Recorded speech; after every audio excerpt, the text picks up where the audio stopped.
हुआ है। सत्ययुग से इतना सारा विषय आया है, जैसे भगवान ऋषभदेव का पुत्र भरत राजा, जिसके नाम से इसका पहले का नाम था अजनाभ वर्ष। इसको याद रखो, अजनाभ वर्ष था। जम्बूद्वीप में इस देश को, आर्यवर्त को अजनाभ वर्ष कहा जाता था। लेकिन जब भरत इसके ये जम्बूद्वीप का, भारत खंड का जब राजा हुए, तो भरत महाराज के नाम से, क्योंकि भरत जी का चरित्र देखा जाए तो उन्होंने अपने जुबानी में सारे राज्य वैभव सब कुछ छोड़ करके गुरु के चरण में चले गए। पुलह आश्रम में गंडकी नदी के तट पर रहकर उन्होंने घोर तपस्या किया। लेकिन उनके थोड़ी सी गलती के कारण उनको हिरण का जन्म मिला। लेकिन बाद में ऋषियों के आश्रम में रह करके उन्होंने भगवान की कथा सुनते सुनते शरीर त्याग दिया। त्याग देने के बाद जड़ भरत के रूप में उनका जन्म हुआ। उनके जीवन के विशेष चरित्र के आधार पर ये भरत महाराज इस देश को, इस जम्बूद्वीप को शासन किया, इसलिए तब से इसका नाम भारत वर्ष पड़ा। तो समझ लो, 3,500 साल पहले जो भागवत की रचना हुई, अर्थात महामुनि वेदव्यास ने जो 17 पुराण के रचना किए, वेदों का विभाजन किया, उपनिषद आदि वेदांत सूत्र का रचना किए, और इस तरह से ध्यान दो, इस तरह से उस समय भरत राजा भारतवर्ष को शासन किया, तभी से अजनाभ वर्ष का नाम भारत वर्ष पड़ा। तो भारतवर्ष, जो भारतवर्ष है वो प्राचीन काल से है। तुम्हारे पैदा होने से, ना होने से कुछ नहीं होता।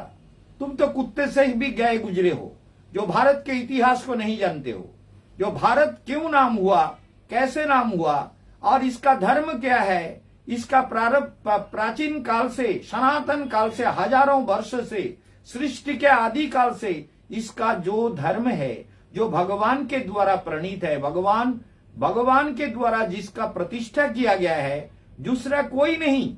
तो इस सृष्टि को जो गलत विचार से प्रभावित करने का कोशिश करेगा, उनको तो ऐसा उचित जवाब हम देंगे।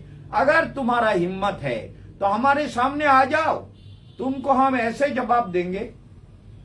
कुछ बातों को और भी कहना है, लेकिन बहुत कुछ कहने का समय नहीं है।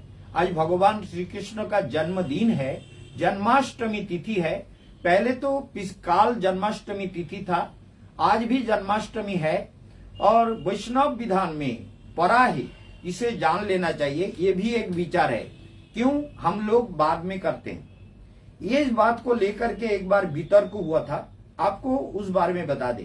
एक बार हम एक नर्सिंग होम में थे, हमारा एक भक्त एडमिट था, तो वहां पर 2 टीचर थे, हाई स्कूल के दोनों टीचर में वितर्क हो रहा था। एक वैष्णव धर्मावलंबी थे, जो जयदेव गोस्वामी का जहां मेला होता है, जयदेव का पाठ जहां पर है, और एक है तारापीठ के पास, वहां का एक शिक्षक है। तो दोनों शिक्षकों में वितर्क हो रहा था। तो वितर्क में जो वैष्णव भावापन्न शिक्षक थे वो हार रहे थे। क्यों? उनको कहा, देखो ये वैष्णव लोग जो होते हैं ना, ये अनपढ़ होते हैं, गंवार होते हैं, ये पढ़े लिखे नहीं होते, क्योंकि ये नंद बाबा, जसोदा, वृंदावन के गोप गोपी, ये सारे मूर्ख है।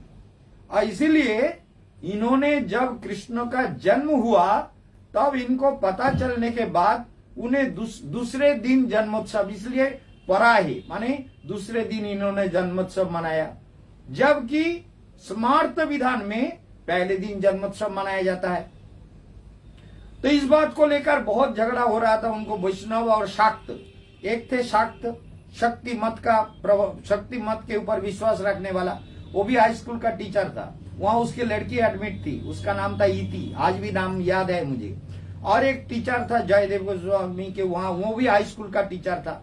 दोनों में विवाद चल रहा था। तो विवाद में मैं आ गया, तो मुझे कहा गया कि महाराज जी आप इसका समाधान लीजिए, समाधान दीजिए, कोई विचार आपके पास हो तो। अरे हो मतलब मुझे जानते हो, मैं सारा भारतवर्ष में धर्म प्रचार करता हूं। अरे मूर्खों, तुमको भी कहता हूं, मेरे साथ विचार करने का योग्यता कोई भी रखते हो, कोई भी मुसलमान, मियां, मुल्ला, मौलाना कोई भी हो तो मेरे पास आ जाओ, मैं तुमको ऐसे जिंदगी भर ऐसे शिक्षा दे देंगे जो शिक्षा तुम्हें जिंदगी में ऐसे भूमिका में पहुंचा देंगे कभी भूलोगे नहीं। अल्लाह को भूल जाओगे, गोल्ला खाना भूल जाओगे, अल्लाह अकबर कर। अरे पहले तो लाउड स्पीकर को तुमने हराम कहा, वो हराम आज उस हराम में सारे मस्जिद से अल्लाह अकबर करके चिल्लाते हो, शर्म नहीं आता? बेशरम कुत्ते कहीं का, सुअर, तुम लोग सुअर हो, सुअर को हराम कहते हो ना, तो तुम हराम हो। इसलिए तुम्हारा प्रवृत्ति ऐसा है जो कि तुम धर्म को नहीं जानते हो, कुछ भी नहीं जानते हो, तुम अल्लाह के बानी के रूप में सब कुछ तो उल्टा करते हो। हम लोग पूरब की तरफ सूर्य नारायण को प्रणाम करते हैं, सूर्य ही सृष्टि का करता है, सूर्य ना रहे तो कुछ नहीं रहेगा। तुम कहते हो अल्लाह सातवें आसमान में रहता है, कौन गया सातवें आसमान में? तुम्हारा कौन सा मुल्ला गया है सातवें आसमान में जहां अल्लाह रहता है? कभी जाके देखा है सातवां आसमान कहाँ है? और वहां 72 हुरी, अगर तुम लोग अगर 50 करोड़ मुसलमान मर गए तो सबको अगर 72 हुरी दिया जाए और हुर दिया जाए तो फिर कितने हुर होंगे? उनका रहने का जगह कहाँ है? अल्लाह ने कितना मकान बना दिया, कितना व्यवस्था किया। साले अल्लाह के बच्चे, तुम कैसे कूदते हो? जवाब दे सकते हो? सनातन धर्म के बारे में जानते हो? सनातन धर्म क्या कहता है? तो इसलिए अच्छी तरह से जान लो कि तुम्हारा जवाब मैं हूं, कोई नहीं दे सकता है तो मैं दे सकता हूं, समझ लो। इसलिए भारतवर्ष पुण्य तीर्थ भूमि है, यहाँ जन्म लिया, तुम्हारा जीवन धन्य है। इसलिए तुम भारतवर्ष को जानो, भारत के धर्म को जानो, सनातन धर्म को जानो। सनातन धर्म नित्य है, शाश्वत है। सनातन शब्द का अर्थ ही नित्य, और जो शाश्वत अयम पुराणो, ये सनातन जीव को भगवान ने भी सनातन कहा है गीता में। ये आत्मा नित्य शाश्वत सनातन, ये आत्मा अविनाशी है, आत्मा का विनाश नहीं होता। जैसे तुम रूह कहते हो, ये रूह कभी ढंग से नहीं होता। ये तुम अपने धर्म में रूह कहते हो, तो तुम्हारा रूह मरने के बाद 72 हूर कैसे मिलता है? तुम्हारा कैसे रूप होता है? तुम्हारे कुरान में तो हूरों का विचार दिया गया, हूर कितने सुंदरी होते हैं, कितने अट्रैक्शन उनमें, कितने ग्लेज ग्लामर आदि होता है, वो सब तुमको मिलेगा। और तुम कैसे होगे? ऐसे मूर्ख धर्म को छोड़ दो, हिंदू धर्म में आ जाओ। तुम्हारा ओरिजिन हिंदू है, तुम्हारे पूर्वजों हिंदू थे, हिंदू धर्म में दीक्षा ग्रहण करो। अरे हमारे बागेश्वर बाबा से दीक्षा ग्रहण करो, या मुझसे दीक्षा ग्रहण करो, या हमारे शंकराचार्य से दीक्षा ग्रहण करो। सनातन धर्म में आ जाओ। मूर्ख होकर कितने दिन जियोगे, और मूर्खता के द्वारा जगत में कैसे प्रचार करोगे? और मैं दूसरी बात कहना चाहता हूं, किसको? प्रधानमंत्री जी को। प्रधानमंत्री जी से मेरा निवेदन है, बांग्ला कहता हूं इसलिए शायद प्रधानमंत्री जो को समझ में नहीं आता पूरा, बोले महाराज जी क्या बांग्ला में बोलते हैं। अरे मैं तो कहता हूं प्रधानमंत्री को जो वोट नहीं देगा वो हिंदू का बच्चा नहीं है, वो सनातन धर्म का पालन करने वाला नहीं है। जो मोदी को वोट नहीं देगा, ये भारतवर्ष का अस्तित्व मोदी के ऊपर टिका हुआ है। ऐसे प्रधानमंत्री भारतवर्ष को कभी नहीं मिला और कभी ना मिलने वाला है, भविष्य अतीत में भी नहीं मिला था, अब मिल गया, तो इसका सम्मान करो। और दूसरी बात जान लो, एक बात जान लो जो केशवानंद बन महाराज कहते हैं, मोदी जी को मेरा कहना है कि आप जो ये विशेष सेशन बुलाए हैं 5 दिन, इसमें भारत को हिंदू राष्ट्र घोषित कर दीजिए। ये सनातन हिंदू राष्ट्र घोषित करना चाहिए, आप कर दीजिए, क्योंकि सनातन हिंदू राष्ट्र अनंत काल से था, अभी है और भविष्य में रहेगा। और इन पाषंडों को बोलो, या तो तुम हिंदू धर्म में, सनातन धर्म में दीक्षा ग्रहण करके हमारे साथ रहो, नहीं तो तुम यहां से भागो। और ये मुफ्ती मोहम्मद शहीद की लड़की ये कहती है हम लोग तो 9 करोड़ मुसलमान पाकिस्तान ले लिए, अभी तो हम भारतवर्ष में करीब 26-30 करोड़ हो गए, हमको और एक पाकिस्तान चाहिए। ऐसे दुर्बुद्धि परायण मुसलमान, ये महबूबा मुफ्ती को, ऐसे मुसलमानों को भारतवर्ष में रहने का कोई अधिकार नहीं है। इन पर आपका चोट होना चाहिए। आप सब कुछ कर रहे हैं, हम लोग आपके पीछे हैं। भारत के सारे साधु संत मोदी के पीछे हैं, और मोदी को जिताने के लिए हम लोग कोशिश करेंगे, हर संभव कोशिश करेंगे, अपना जी जान लगा देंगे। मोदी जीत के 24 में आएगा, इसको कोई नहीं रोक सकता। इसलिए मेरा कहना यह है कि भारतवर्ष सनातन धर्म का विस्तार होना चाहिए और इसका विस्तार सबको करना होगा। आज भगवान कृष्ण का, हाँ, जो मैं विचार दिखा रहा था उसको मैं थोड़ा साइड हो गया। 2 टीचर में जो विचार हो रहा था कि ये वैष्णव लोग सारे मूर्ख है, इसलिए पढ़ा है माने दूसरे दिन करो, इनको तो अंक कुछ आता नहीं, गणित कुछ आता नहीं।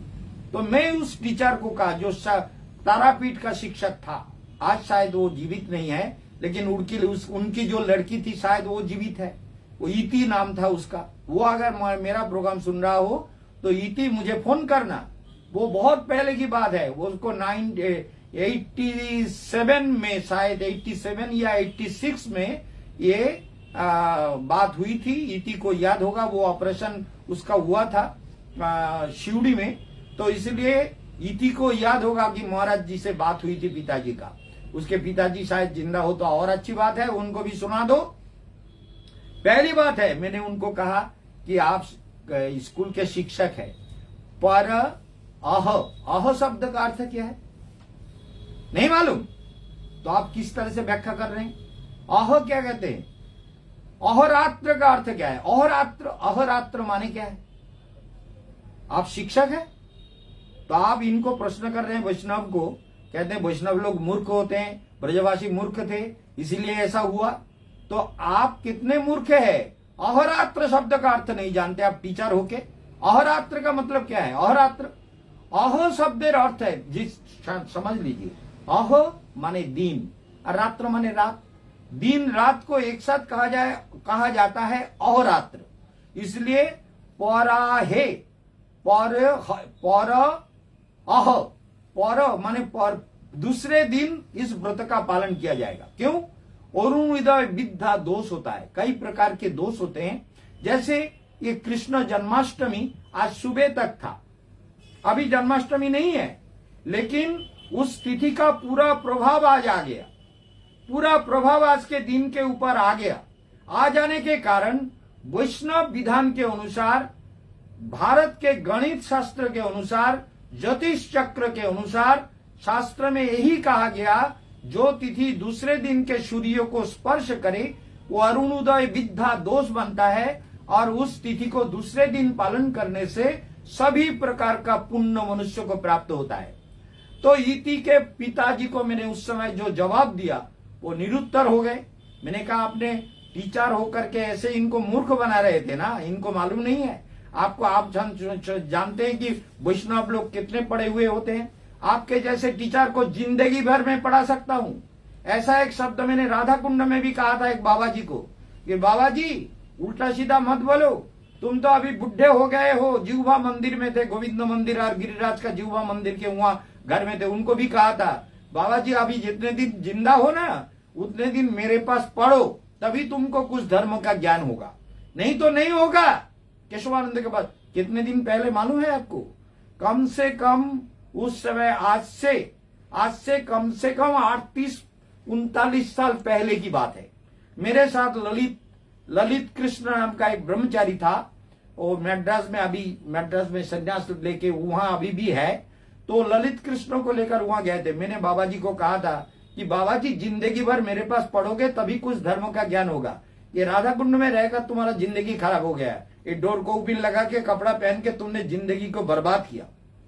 मेरा कहना ऐसा ही होता है, पहले जान लो कि धर्म को जाने बिना उल्टा सीधा बोलोगे तो तुमको केशवानंद वन महाराज नहीं छोड़ेंगे।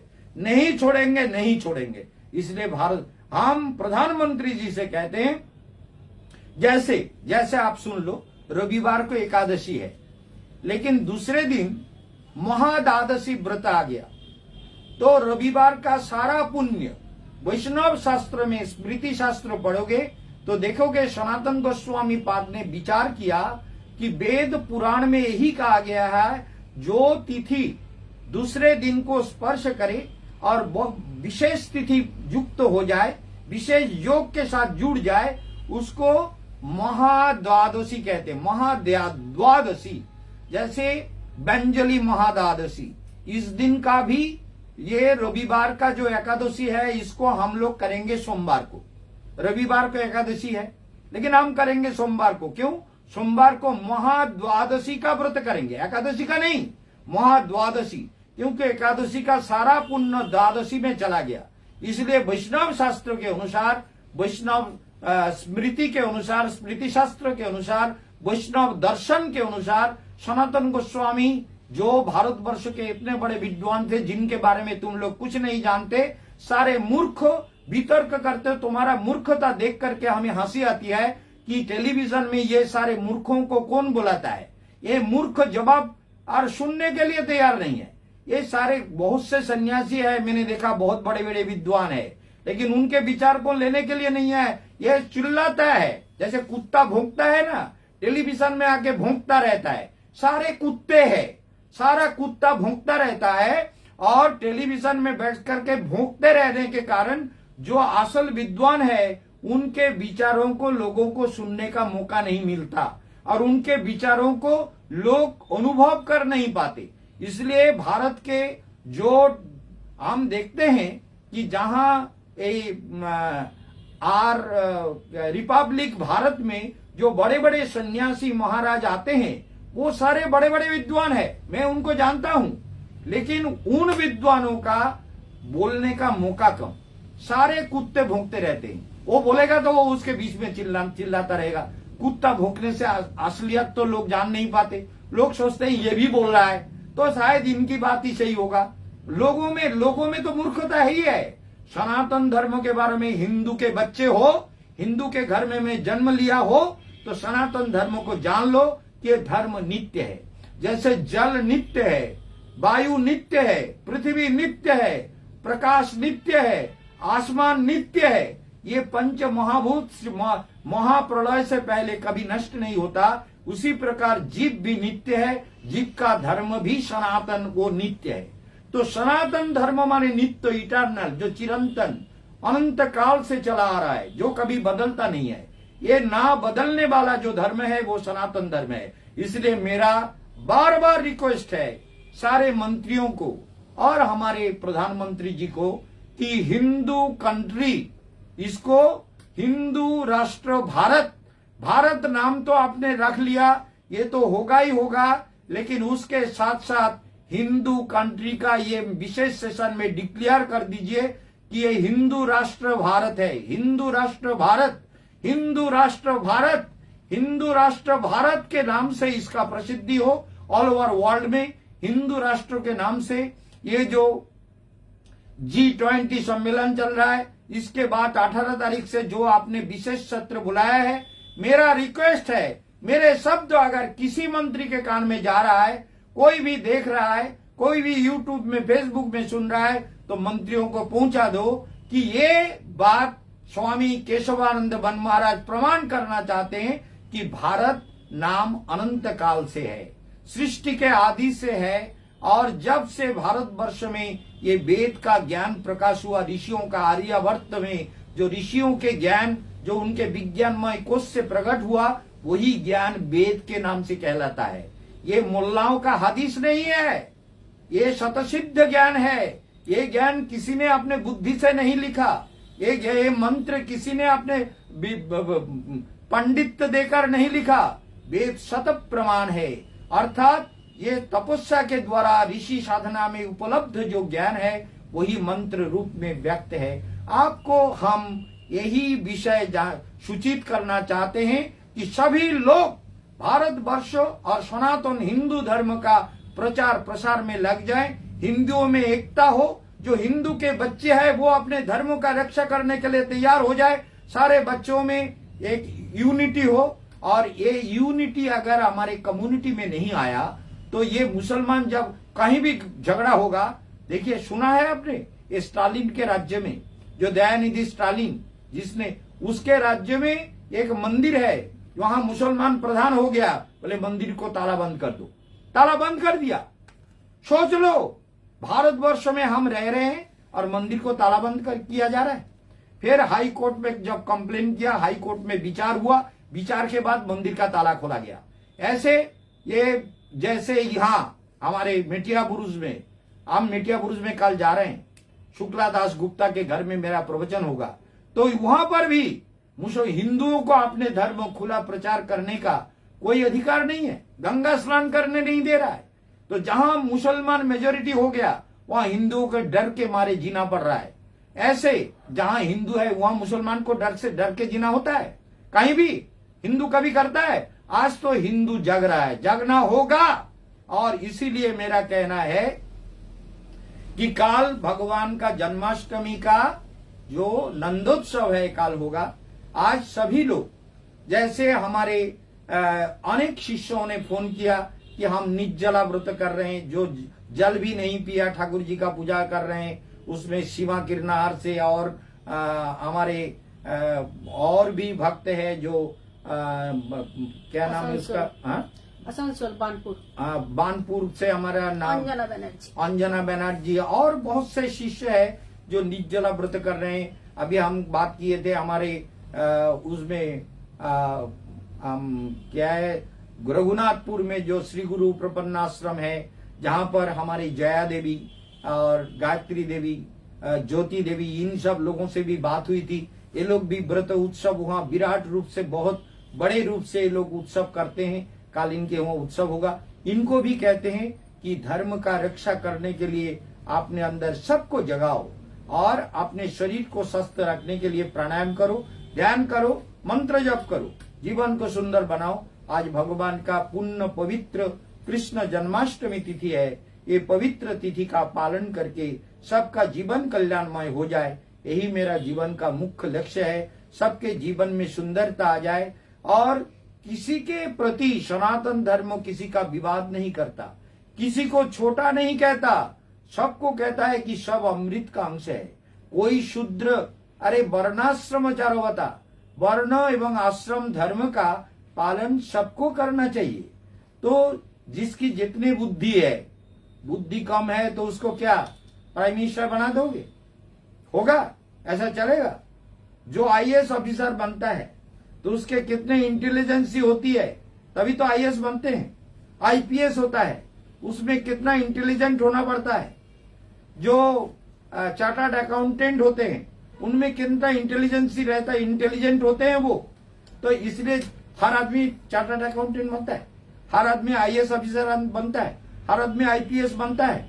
तो इसीलिए कहता है सनातन धर्म में इनको ये कुछ हुआ है। ये पिछले समय में जो हमारे ब्राह्मण्यवाद के कारण कुछ लोगों को घृणा किया गया, जो उचित नहीं था, वो कुछ लोगों ने कुछ विवाद तैयार किया सनातन धर्म के लिए। उन्होंने कहा कि मंदिर में सबका अधिकार नहीं, ये गलत बात है। ये भागवत में कभी स्वीकार नहीं किया। जो मनुष्य जैसा कर्म करेगा, जैसा योग्यता है, वो सर्वत्र अपने कर्म के अनुसार पूजित होता है। इसलिए भारतवर्ष पुण्य तीर्थ भूमि है। भारतवर्ष के बारे में जो वितर्क करेगा उसको छोड़ना नहीं, और सनातन धर्म के लिए जो ऐसे गलत शब्द बोलेगा उसको मौका मिले तो उसको दुनिया से हटा दो, कोई पाप नहीं लगेगा। ये मैं कहता हूं। जो धर्म का अपमान करे, जो ऋषियों के विद्याओं का, वेद का, उपनिषद का, पुराणों का, वैदिक युग से जो धर्म आया है उसका जो अपमान करे उसको क्षमा करना नहीं, उसको उचित शिक्षा देना ही हमारा धर्म है। मैं इसलिए जन्माष्टमी का दिन है, भगवान का आविर्भाव तिथि, अथ सर्व गुणोपेत कालः परम शोभन जज्जिर्वाजन जन्नोक्षम संतरिक्ष ग्रह तारकम। सारे मंगलमय तिथि जब एकत्रित हुए और रोहिणी शकट 13 नक्षत्र का एक वलय होता है जिसे रोहिणी नक्षत्र कहते हैं, अर्थात 13 नक्षत्र, ये एकदम ये एस्ट्रोनॉमी का कैलकुलेशन है, जान लीजिए।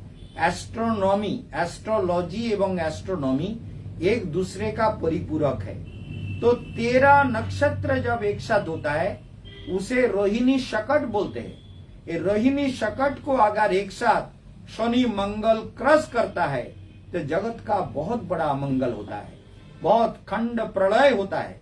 इसीलिए ये रोहिणी नक्षत्र को सृष्टि का आदि नक्षत्र माना गया। अजरमक्षम, ये अजनी नक्षत्र है। ब्रह्मा का जन्म इसी नक्षत्र में हुआ। ब्रह्मा का जन्म मतलब जन्म तो होता नहीं, ब्रह्मा भगवान के नाभि कमल से प्रकट हुए। इसलिए अजर्मक्षम ब्रह्मा जी का प्रकट हुआ भगवान के नाभि कमल से। तो नाभि कमल से जो प्रकट हुआ ब्रह्मा जी का, इसको जान लीजिए। तो ब्रह्मा जी अजर्मक्षम, इसीलिए ब्रह्मा जी जिस नक्षत्र में जन्म प्रकट हुआ था, सृष्टि का आदि को भी ब्रह्मा का प्रकट हुआ, वो भी रोहिणी नक्षत्र था। इसलिए सृष्टि का आदि प्रभु अनंत विश्व के आराध्य देवता भगवान कृष्ण जब जन्म लिए, वो भी रोहिणी नक्षत्र में जन्म लिया।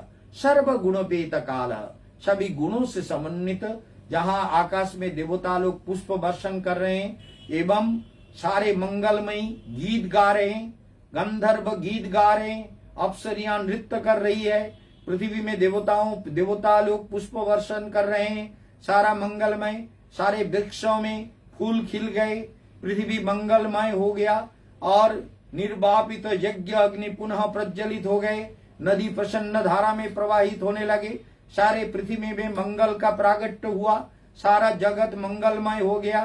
तभी भगवान कृष्ण अर्थात यदा यदा ही धर्मस्य ग्लानि भवति भारत, जब जब धर्म का ग्लानि होता है, धर्म का अपमान होता है, धर्म का अनादर होता है, तब भगवान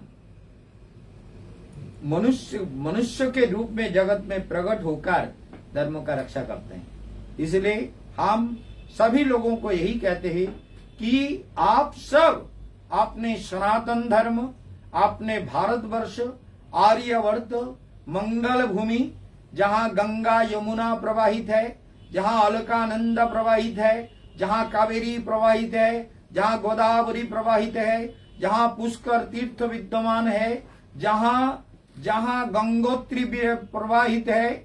हमारे पास एक फोन आया था कि इसमें आज सुबह एक फोन आया कि हम मालदा में एक भागवत सप्ताह करना चाहते हैं। यदि मालदा में भागवत सप्ताह हुआ, इसके बारे में हम अनाउंस करेंगे और आप लोगों को सूचित कर देंगे। भागवत सप्ताह अगर होगा तो ये आपके लिए परम सौभाग्य होगा। वहां हम मेडिटेशन सिखाएंगे सुबह और शाम को, संपूर्ण भागवत 7 दिन में संपूर्ण भागवत का लेक्चर आपको सुनने को मिलेगा। साथ में कीर्तन, भजन, नृत्य, आनंद, महासुख समृद्धि होगा। इसलिए आज कृष्ण जन्माष्टमी में और भगवान कृष्ण का आविर्भाव हो, जगत का कल्याण हो, मनुष्य का बुद्धि सुंदर हो जाए, धर्म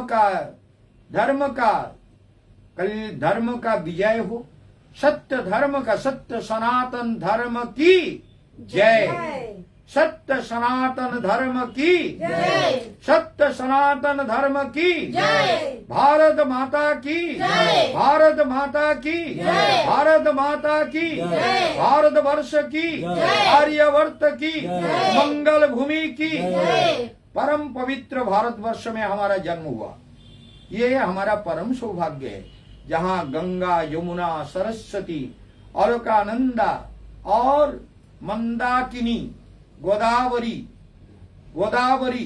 कावेरी और नर्मदा आदि महापवित्र पुष्कर आदि कितने सारे पवित्र तीर्थ प्रवाहित है, जहां साधु संत विचरण करते हैं, जहां तपस्वी योगी लोग 200, 250, 300 साल करके जी करके तपस्या करते हैं। स्वल्प मात्र आपने देखा होगा, एक साधु बाबा हाथ में प्रदीप लेते हैं तो अपने आप प्रज्वलित हो जाता है, उनको कोई दिया जलाने का, मैसेज जलाने का जरूरत नहीं पड़ता। 250 साल, 260 साल का उम्र हो गया। ऐसे साधु संत भारत में भरे हुए हैं। भारत एक योग का देश है, तपस्या का देश है, परम पवित्र साधु मुनि ऋषियों का देश है। इस देश में पैदा होकर जो इस धर्म के, सनातन धर्म का अपमान करे, उसको कभी छोड़ना नहीं है। आज यहीं तक कहकर भगवान का आविर्भाव तिथि मंगलमय हो, पृथ्वी कल्याणमय हो। इसी के साथ हम अपने वाणी का विराम देते हैं। आप सभी का कल्याण हो, धर्म का जय हो, अधर्म का नाश हो। इसलिए हम लोग एक है, सर्वे भवन्तु सुखिना, सर्वे सन्तु निरामया, सर्वे भद्राणि पश्यन्तु मां कश्चित् दुख भाग भवेत्। सभी जगत के मनुष्य का बुद्धि निर्मल हो जाए। मुसलमान हमारा कोई दुश्मन नहीं, उनको अपने घर वापिस करना है, सनातन धर्म में लाना है, अल्लाह के उनको भी तपस्या में जोड़ देना है, उनका जीवन भी सुंदर हो जाए, यही हमारा लक्ष्य है। हम किसी का विरोध करना नहीं चाहते। सबका जीवन को सुंदर करने के लिए ये सनातन हिंदू राष्ट्र का घोषणा आप हमारे इस सत्र में होना चाहिए, यही हमारा प्रार्थना है। यहाँ ही विश्राम देते हैं। ओम शांति।